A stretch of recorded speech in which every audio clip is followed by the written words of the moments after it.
Hi, my name is Christine Dubois-Matson, and I'll be doing a presentation of my own eulogy and incorporating some of the psychology that I've learned throughout the course Psychology of Human Growth and Development at Hassan University with instructor Carissa A. Harvey. Thank you for watching. Frankfurt, Maine, Christine Elizabeth Dubois-Matson, 45 years old, left us on April 25th, 2024.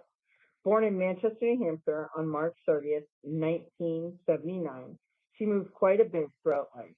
Even as a child, because of this, she grew up in several towns within southern New Hampshire.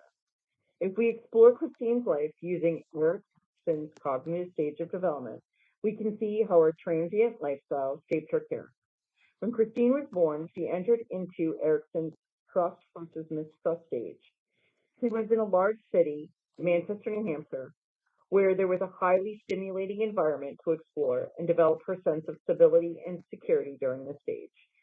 She continued to live in Manchester throughout her autonomy versus shame and doubt stage, where she began to seek independence and start to establish her purpose.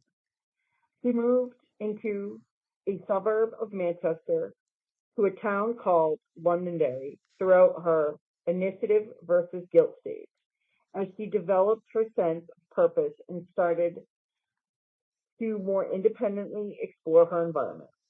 As she entered industry versus inferiority stage, she moved to yet another suburb of Manchester, to a town called Hook, where she continued to advance her thinking and language skills as she developed her sense of competency. During her identity versus confusion stage, Christine moved to a very small town far away from all the hustle and bustle of the larger city to a small town called Troy, New Hampshire. It is there she developed thinking and critical reasoning, which laid ground to establishing her identity, values, and beliefs while continuing her education at Monadnock Regional High School in Swansea, New Hampshire, and graduating in the class of 1996. Originally starting college right out of high school in 1997 during her intimacy versus isolation stage at the University of New Hampshire in Durham, New Hampshire. However, she soon decided to take some time off because at the time she was more focused on seeking meaningful relationships and avoided being alone and feeling isolated. In Christine's generativity versus stagnation stage, she uprooted her entire family and moved to the suburbs of Bangor, Maine, where she could better provide for her grandmother in today's economy. During this stage, she felt unproductive and that she wasn't leaving a large enough legacy. So in 2022, she returned to Hassan University in Bangor, Maine to continue her education. For the last 5 years, Christine worked determinedly as a supervisor at Northern Lights Health in the Environmental Service Department. It was here during the pandemic, when she was a frontline soldier in the war against COVID-19, where she decided to return to school. It was amongst the chaos that she experienced during the pandemic that motivated her to return to school. Her hope was to gain knowledge that might be efficacious in resolving some of the deep-rooted issues at Northern Lights Health grapples with. This is likely due to her always being willing to lend a helping hand in anything that she has held any skills in, improving the lives of many people throughout her life at virtually every opportunity she's had. Unfortunately, Christine will never be able to reflect in Erickson's typical integrity versus despair stage, which usually happens over the age of 65. However, what we do know is that this stage is all about finding meaning to one's life, and Christine definitely had that sense of fulfillment, wisdom, and acceptance with the work that she was able to accomplish while on this planet.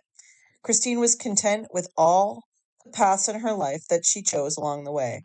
Christine was always focused on aging well by staying active and keeping healthy. Her choices were a double-edged sword for looking much younger than the miles that she had walked in life.